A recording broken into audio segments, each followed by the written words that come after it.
عم علي عجوز فوق 60، تركه أبناؤه في إحدى دور المسنين لانشغالهم بالحياة.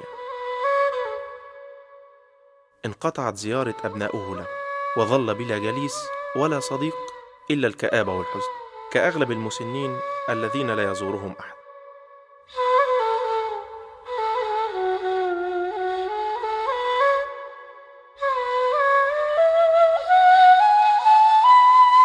حتى التقى عم علي بشباب رسالة الذين يزورون دور المسنين بشكل منتظم. أحس شباب الخير بمعاناة عم علي ووحدته، وبدأوا في زيارته بشكل منتظم.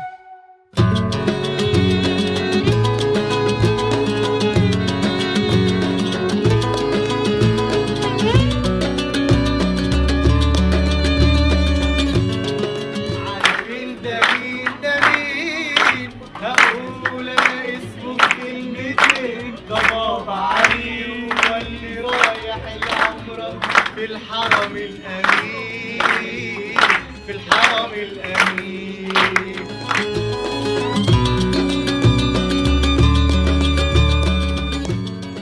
هنا خرج عم علي من كآبته وحزنه، وأصبح بابا علي الذي له عشرات الأبناء من شباب رسالة، هم يحبونه ويحبهم كأبناء.